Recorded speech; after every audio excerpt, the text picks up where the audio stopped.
उनके भाई के पापा की पत्नी को बुखार आ रहा है। ओहो, ऐसी पहेली मत बुझाओ कि मुझे बुखार आ जाए। अरे सीधे सीधे बोलो ना जलेबी भाई। अरे देखो, मेरे भाई के पापा, मेरे पापा, उनकी पत्नी यानी मेरी माँ के भाई यानी मेरे मामा के पापा यानी मेरे नाना, और मेरे नाना की पत्नी यानी मेरी नानी को ना बुखार आ रहा है साहेब। अरे जलेबी भाई, तुम 2 नहीं 10 दिन की छुट्टी ले लो। बस अगली बार से ना ऐसी छुट्टी मांगना हो तो अनुराधा से मांगना, मुझसे नहीं। ठीक है। एक और बात साहेब। एक और बात सुनी तो मुझे पागल खाने जाना पड़ेगा। अरे पागल खाने क्यों जाओगे आप? अरे चावल ही खा लो। अरे जलेबी भाई, दिमाग का ढोकला मत बनाओ, जाओ यहाँ से प्लीज। वर्मा जी जलेबी बाई की घूमी बातों से जान बचाने के लिए उसे लंबी छुट्टी दे देते हैं और अनुराधा को बताते हैं। अरे आज तो उसने मेरे दिमाग के तार ही उलझा दिए।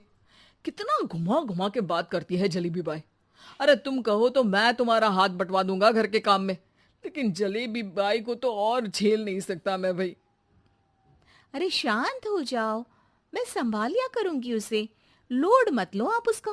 हाँ हाँ, तुम संभाल लेना उसको, वरना मुझे नहीं संभाल पाओगी। मुझे आगरा के पागल खाने में ही भर्ती होना पड़ेगा।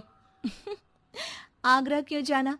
मुझे तो लगता है जलेबी बाई इस घर में थोड़े दिन और रही तो हमारा घर ही एक मशहूर पागल खाना बन जाएगा।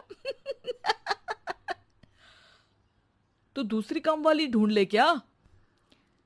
अरे आजकल तो हर काम वाली बाई जलेबी जितनी ही टेढ़ी होती है। निकालेंगे नहीं, सिखा लेंगे उसको हम।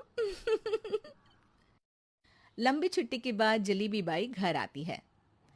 अरे आ गई जलेबी बाई, नानी कैसी है तुम्हारी?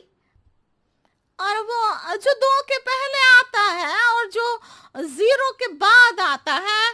अब 1? हाँ, 1 नंबर है। अच्छा, क्या हुआ था उनको? जो दिल टूटने पर होता है ना, चोट लगने पर होता है, पगार का पैसा कटने पर भी होता है। अरे क्या होता है? बुरा लगता है। अरे जो सर में होता है, पेट में होता है, और जिसे सही करने के लिए ना आदमी को डॉक्टर के पास ही जाना पड़ता है। दर्द? हाँ, दर्द हुआ था उनका हाथ पैर में। अच्छा बस, मेरे दिमाग में दर्द होने लगा तुम्हारी जलेबी जैसी बातें सुनकर। एक काम करो, ऊपर गेहूं की पोटली रखी है, तुम जल्दी से लेकर आओ, आज आटा पिसवाना है। जलेबी बाई भागकर छत पर जाती है और गेहूं की पोटली उठाने की कोशिश करती है, मगर वजन ज्यादा होने की वजह से उससे बोरी उठती नहीं। वो सोचती है कि पोटली जल्दी पहुंचानी है। बस जलेबी बाई के टेढ़े दिमाग में एक टेढ़ी तरकीब आती है। वो पोटली को छत पे घिसकर उसे बालकनी तक ले जाती है और छत से भीतर बरामदे में बोरी फेंक देती है। लो जी लो, हो गया जल्दी जल्दी काम। नीचे पहुंचती है तो देखती है कि अनुराधा वहां उसे गुस्से से देख रही है और नीचे पूरा गेहूं बिखरा पड़ा है। ये क्या किया? अरे पोटली में वजन ज्यादा था, आपने कहा था जल्दी से ले आओ, तो इससे जल्दी कैसे करती मैं बताओ तो। हाँ, अरे एक काम तो सीधा करो, अब क्या करेंगे इन गेहूं का? सब सत्यानाश कर दिया। अनुराधा सोच लेती है कि अब इस जलेबी को सीधा करना ही पड़ेगा, वरना बहुत परेशानी हो जाएगी। जलेबी बाई फिर भी सुधरती नहीं है। रोज कोई घूमी फिरी बात से वर्मा जी के दिमाग में शॉर्ट सर्किट करती है, तो कभी अनुराधा के काम बिगाड़ती। जैसे कमरे में झाड़ू लगाने का कहने पर कमरों की दीवारों पर झाड़ू टांग के कहती, लगा दी कमरे में झाड़ू। देखते ही देखते ये महीना खत्म हो जाता है। अरे दीदी, पैसे दे दो ना। पैसे तो नहीं है। पैसे नहीं है का मतलब? पैसे तो होते ही है ना घर में। अरे भरोसा नहीं है तो पूरे घर में ढूंढ के बता दे कहाँ पैसे हैं, मिल जाएगी तुम्हें। अबे ढूंढ के लाई मैं। जलेबी जल्दी से अनुराधा का पर्स लेकर आती है। अरे इसमें है ना पैसा। अरे मुझे तो नहीं दिख रहा। अरे दीदी है ना 2000 का नोट। अरे तो वो तो 2000 रुपए हैं, पैसे तो नहीं है।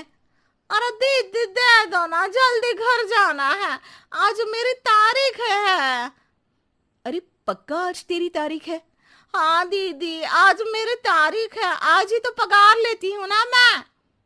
देखो आज तो 1 तारीख है, तेरी तारीख तो है नहीं आज। अरे दीदी दे दो ना, घुमा क्यों रही हो इतना। अच्छा कितनी पगार है तुम्हारी? 5000, आप ही ने तो तय की थी। 5 मतलब जो 4 के बाद आता है और 4 के पहले। हाँ हाँ दीदी। 5 वही जो 3 में 2 जोड़ के होता है। अरे हाँ दीदी हाँ। 5 वही ना जो 10 में से 5 घटाने पर होता है। अरे दीदी मैं समझ गई, अब आपको कभी नहीं घुमाऊंगी। प्लीज जल्दी से पैसे दे दो ना सारी, और अब ना ये जलेबी बिल्कुल सीधी हो जाएगी कसम से। जलेबी बाई की अकल ठिकाने आ जाती है। अनुराधा जलेबी को पैसे दे देती है और कहती है, अब अगर तुमने हमें घुमाया ना तो तुमको कहीं दूर घूमने भेज देंगे, जहां से तुम घूमने के बाद कभी वापस ही नहीं आ पाओगी। समझ गई जलेबी बाई?